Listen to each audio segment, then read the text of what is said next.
the excitement didn't last long. Just when it seemed like the rebuild was finally turning a corner, something unexpected changed everything again. After successfully driving the Bugatti Chiron for the first time since the crash, something many people believed would never happen, Matt Armstrong revealed the car may need to be split in half again. Yes, again. And this time, it's not because of a major failure, but because of one small mistake. During reassembly, a sensor ended up in the wrong position. It wasn't broken, and it didn't fail, but it was installed at the wrong angle. Now it's trapped between parts that are already fully bolted together, meaning the only way to fix it could be taking the car apart all over again. Quick reminder, subscribe so you don't miss what happens next, because this rebuild just became even more intense. After the first successful drive, the Chiron went back into the workshop for a complete inspection. This wasn't just a quick check. They needed to know whether everything they rebuilt could actually survive real driving conditions. The first thing they inspected was the gearbox mount, the same part a Bugatti claimed couldn't be repaired outside the factory. But when they checked it, everything looked perfect.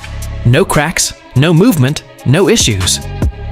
Bob's repair held up completely under pressure, which says a lot about the level of work that went into this build. Then came the cooling system, the same system that caused countless delays earlier in the rebuild. This time, there were no leaks, no overheating issues, nothing.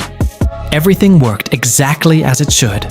The engine ran smoothly, with no warning signs or strange noises. At that point, nearly everything they rebuilt without Bugatti's support was performing flawlessly. The same systems Bugatti insisted required factory tools and official backing were now working perfectly in an independent workshop. But then they spotted something unusual, a sensor sitting in the wrong position.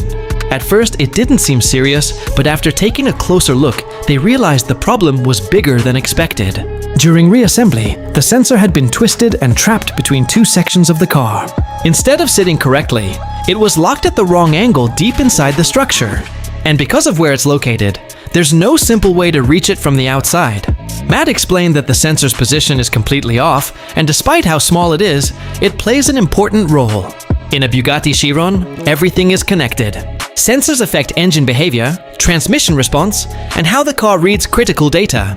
If even one sensor is incorrect, it can lead to warning lights, poor performance, or long-term mechanical problems. Ignoring it simply isn't an option. And that's where the real problem begins. To fix it, they may have to split the car again. And that's a massive job. This isn't like disassembling a normal car. The Chiron is built as one tightly integrated structure, with the front and rear sections connected through electrical systems, structural components, and complex engineering. Separating one section incorrectly could create stress or even damage other parts of the car. So if they do this, it has to be done properly.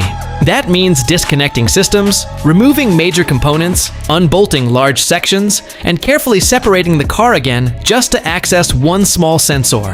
Then everything has to be reassembled and tested all over again, all because of a tiny mistake during installation.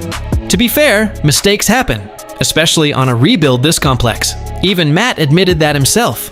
This isn't a normal repair job. Bugatti claimed only a handful of places in the world could take apart a Chiron this way, yet he's attempting it inside his own workshop. Naturally, things won't always go perfectly. Still, it's frustrating.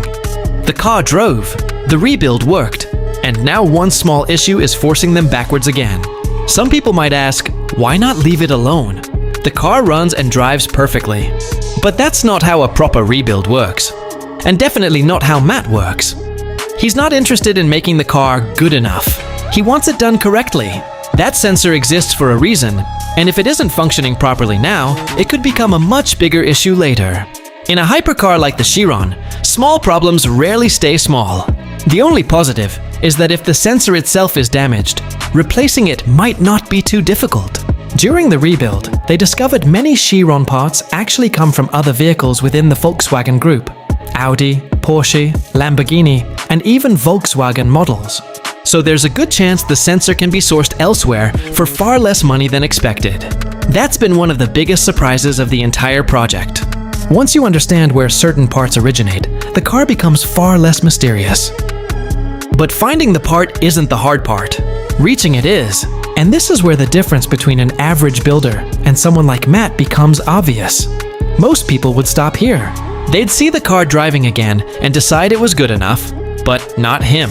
He's willing to tear the entire thing apart again just to fix one detail properly.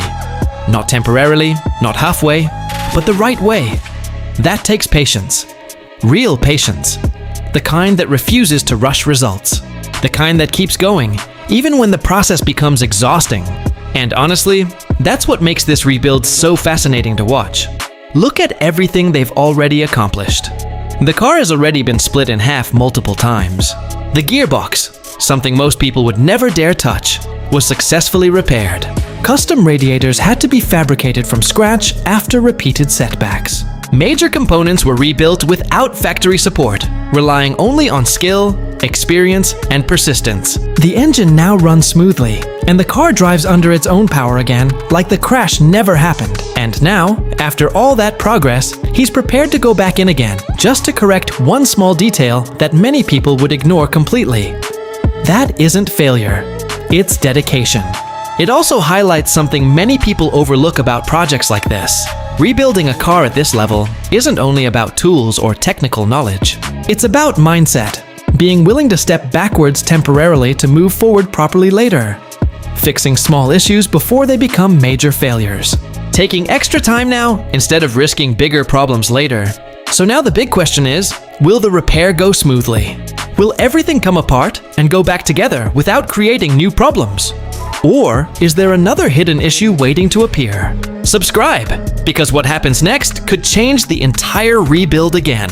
One thing is certain, this project is nowhere near finished. There are still more challenges ahead, and if this stage has proven anything, it's that rebuilding a Bugatti Chiron at this level is anything but simple.